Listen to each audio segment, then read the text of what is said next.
Big O notation is a way of describing the performance of a function without using time. Rather than timing a function from start to finish, Big O describes how the time grows as the input size increases. It is used to help understand how programs will perform across a range of inputs.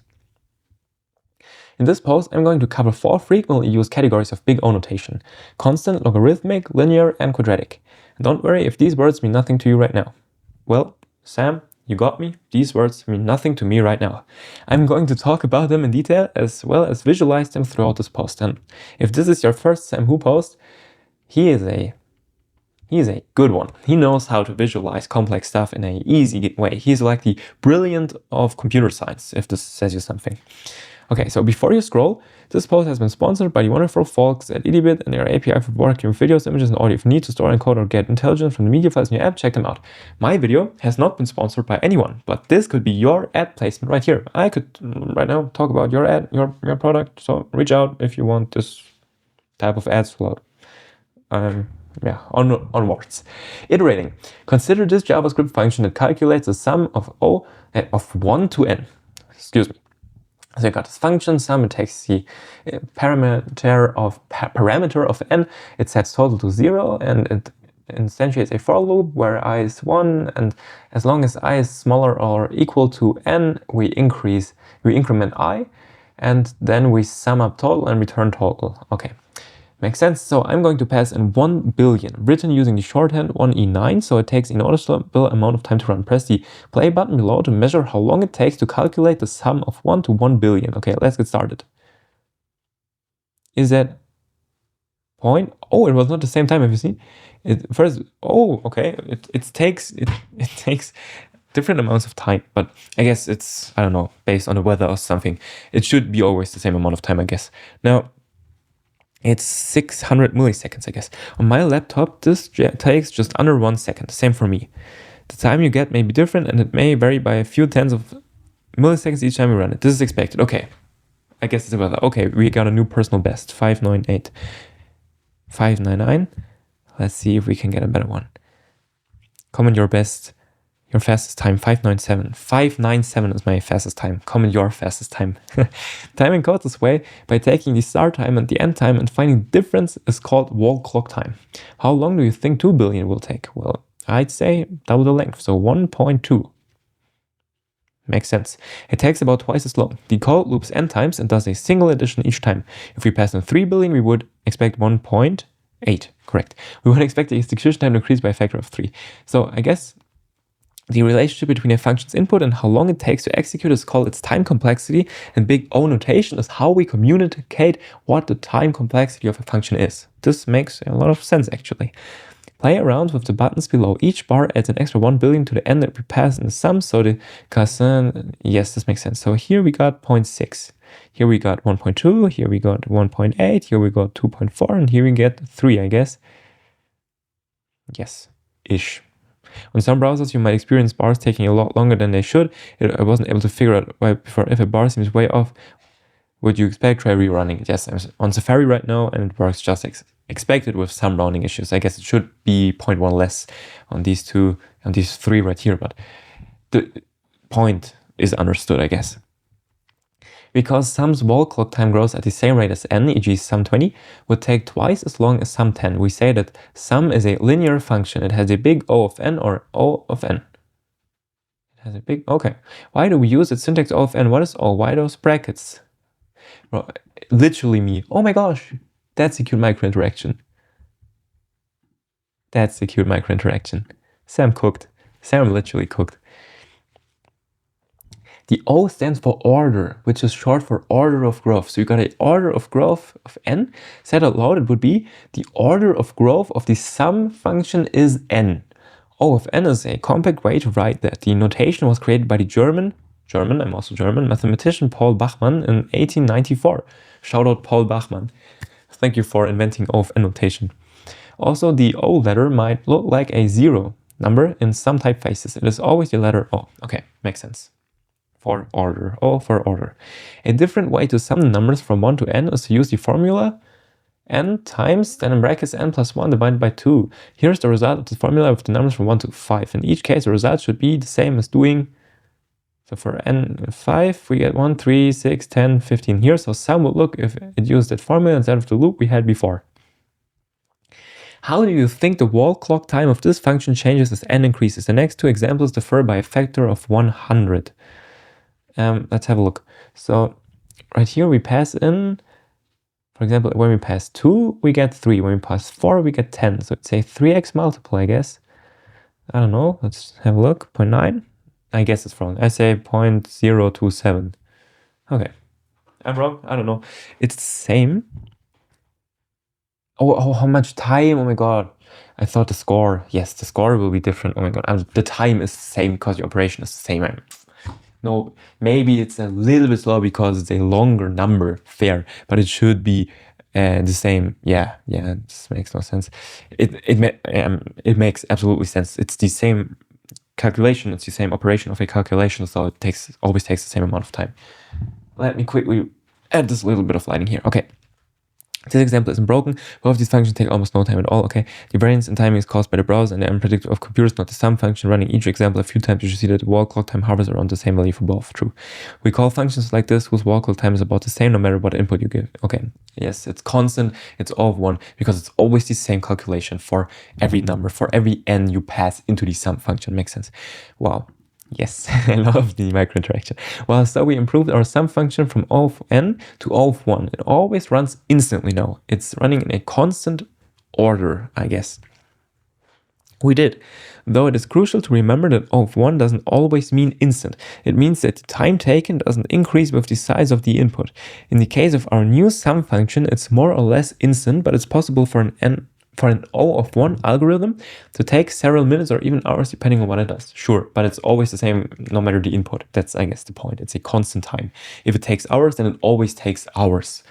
But it won't take months, for example, or years. It's also possible for an O of n algorithm to be faster than an O of 1 algorithm for some of its inputs. Eventually, though, the O of 1 algorithm will outpace the O of n algorithm as the input size grows. Play with the slider to see an example of that. Okay, let's have a look. So the blue is O of 1 and it's O of n because, sure, constant means it's constant. Always takes, let's say, for each value, it always returns 20, and this means it's O of 1 it works in constant time. I guess this O of n is then linear, I guess. Okay, the O of 1 line is always at 20 in the graph, so why don't we say O of 20 instead? Oh, I know that because we always make it as simple as possible because it is only a slight deviation. Let's have a look at the official explanation. But first I gotta pet the doggo. The purpose of big O notation is to describe the relationship between the input and the wall clock time of a function. It isn't concerned with what that wall clock time ends up being, only with how it grows. Sure. Big O describes growth in the smallest terms possible. Yes, that's what I tried to say. It would quickly get messy if the world had to figure out what number to put inside the brackets for every function and have those numbers be correct relative to each other. Likewise, linear functions are always O of n and never O of 2n or yes, because O of n is the smallest linear term. Makes sense. So we always want the smallest term possible. Sorting, let's move away from sum and talk about a different algorithm, bubble sort. Let's go, where are my algorithms and data structures sorting algorithm fanboys at, huh? And girls, fangirls. Maybe there are some sorting algorithm fangirls in my comments. Let me know if you are one of those few. The idea behind bubble sort is that you loop over the input array and swap elements next to each other if they are not in the desired order. You do this until you are able to complete a loop through the array without making any swaps. It's called bubble sort because of the way numbers bubble up to the correct position. Beautiful naming. Below is a JavaScript implementation of this algorithm. We're going to sort these numbers in ascending order so the desired result is 1, 2, 3, 4, 5. You can step through this code and watch the array get sorted using the controls. Okay. So here's the time, I guess. Then let's have a look. Okay. What do we think the big O of n is? Well, I guess the bubble sort algorithm itself is always, so for one iteration, for one like walkthrough of this code, it always takes the same amount of time, but it grows, I guess, linearly with the more values we want to sort. So if we have 5 values you want to sort, it's shorter than if you want to sort 100, for example. I guess this is exactly what this line here represents. So I'd go with a of n, or linear growth. Let's stop that. If the array is already sorted, the algorithm loops through once, there's no swaps and exits. This will be O of n. But if the array is in any other order, we need to loop through more than once. In the worst case, where the array is in reverse order, we would have to loop through n times in order to move the smallest element from the end to the start. Looping through the n elements of our array n times results in n times n operations, or n to the power of 2. That means bubble sort is an n to the power of 2 algorithm, sometimes called quadratic. Because it's common for an algorithm's performance to depend not just on the size of the input, but also its arrangement, big O notation, unless stated otherwise, describes the worst case scenario. This makes sense. The same notation can also be used for best and average case, but worst case is a default. Below is another way, let's play it while talking. Below is another way to visualize bubble sort. It starts off with the array from top to bottom, and then each step forward, full loop. Use best word to see. Okay, let's go for best. Okay, best would be it would be sorted. Worst would be it would be perfectly unsorted. And rand would be a random order. Makes sense. Okay, let's go for the worst case. Then we would need to resort every single one. 1 to 5. Beautiful visual, as always, Sam. It's really a delight and a pleasure to enjoy and feel your posts. I love it. If you played around with rand a few times, let's do that, you'll have noticed that you do sometimes get only a couple of iterations. Despite this, bubble sort is still O of n to the power of 2, or quadratic, because in the worst case, you'll have to iterate over the array n times. Okay. Searching. The last algorithm I want to talk about is binary search. Let's start with a game. Think of a number between 1 and 100. I'm going to try and guess what it is. Use the buttons below to tell me if your number is higher or lower than my guess. Let's go for a number of 21, because it's my current age. My number is lower. I guess, wasn't it 7 guesses or something like that to always guess the number? Worst case, from 1 to 100 with the, what was it called, binary search? Something like that. So it's 21, it's lower, it's higher, it's still higher, it's correct. Guess 5. Okay, let's take the guess of 57. Higher, lower, lower, higher, lower, correct. One guess more. Very interesting. What I'm doing is starting in the middle of the range 50 and eliminating half the possibilities of each guess. This is a binary search. Yes. Using this method, it will never take more than 7 guesses. Yes, that's what I said. To find your number. This is because we start with 100 possibilities and half the possibilities are ruled out with each guess. The table below shows the guessing pattern for all numbers between 1 and 100. Use the slider to choose a number. Right. Okay, let's have a look for 37. It's super easy. This is interesting. Is it really only 3? So let's say 37. Play again. My number is 37. So it's lower. It's higher. It's correct. Cool. Can we get something even shorter? Probably not. Oh, there was something really short. Yeah, okay. 25. That's the shortest. Or no, the shortest we can get is 50, I guess.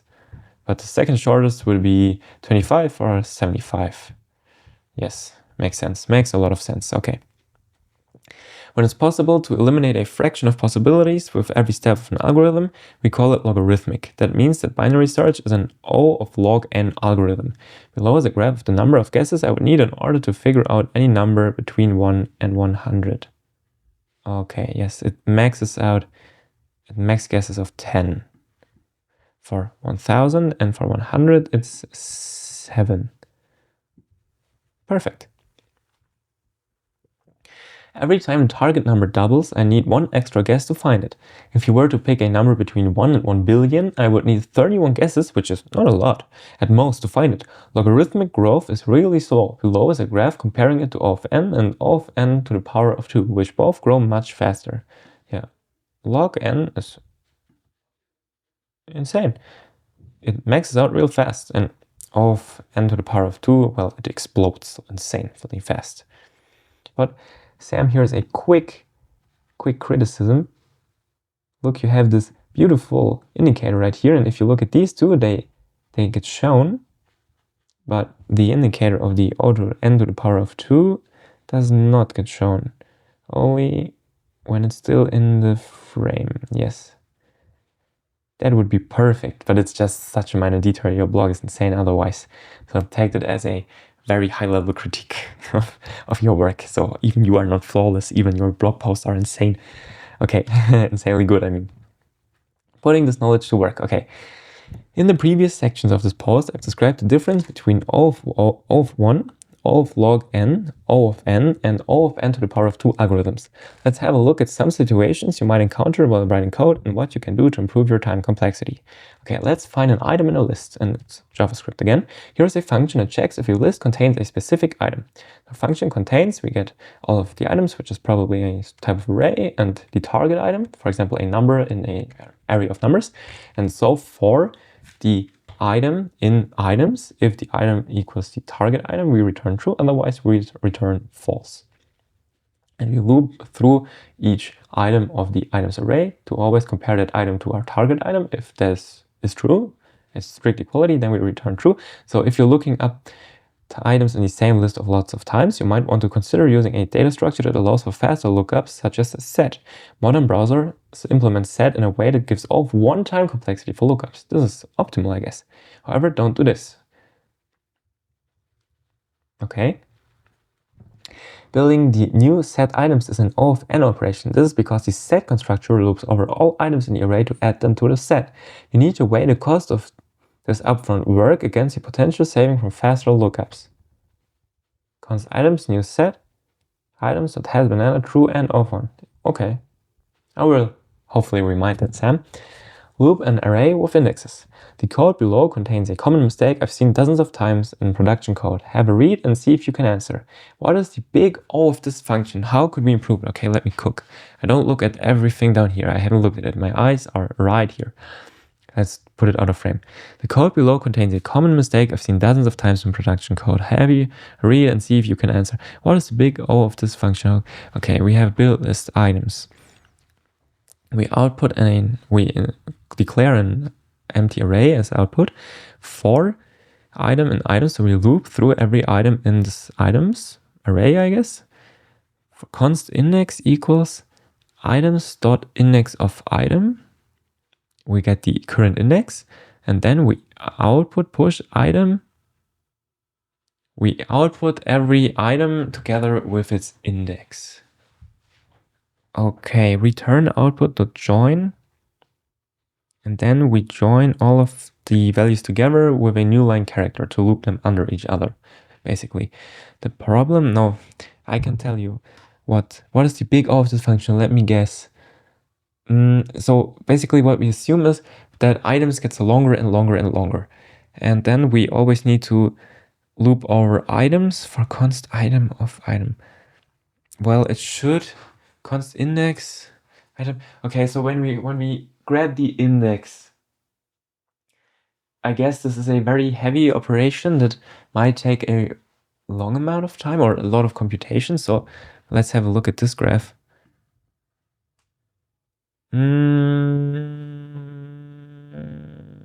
Since we have a loop, I don't know, I go with the O of n to the power of 2 option just because it seems outrageous. The problem is calling index of inside the loop. The index of function is an O of n. It works by looping over the array until it finds a target element, returning -1 if it doesn't. Calling it inside the loop makes the overall big O of our build list function O of n to the power of 2. Who is your big O notation master? If you also got it right, congratulations. If you didn't get it right, well, I too guessed, so don't judge me. You will be right the next time. To fix this, we can loop using an index. Looking up an element in an array by its index is O of 1, so the overall big O of the function is reduced to O of n. Okay, what's the difference? For I, let items of length, up to push items, yeah, this makes a lot more sense. And it's even the more intuitive code to write. I would have written it that way anyway, because I didn't even know of the index of method. As I know of the method, but it wouldn't come to mind if you want to build such a simple list. You can also achieve the same result with JavaScript's items for each, for example. Caching intermediate results. Consider this function to calculate the factorial of a number. A factorial in mathematics is written as e.g. 5 factorial to represent 5 times 4 times 3 times 2 times 1 or 3 to, yes. Factorial, we check if the number is 0. If it is, then we return 1 because 0 factorial is 1.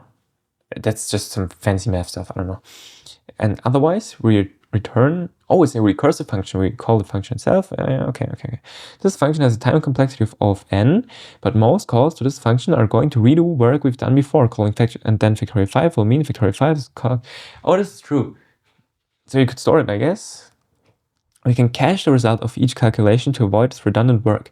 Cons cache new map. Okay, this is also an advanced data structure.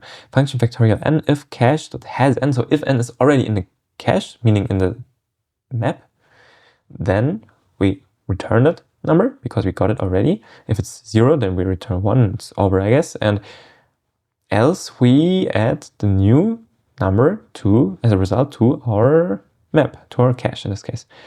Okay. This makes use of the O of 1 time complexity for lookups in a map.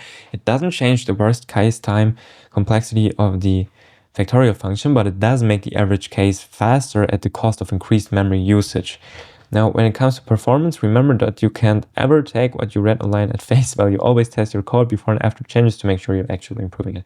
It's true. I always test all of the code I write because I'm a responsible human being. Surely you are too.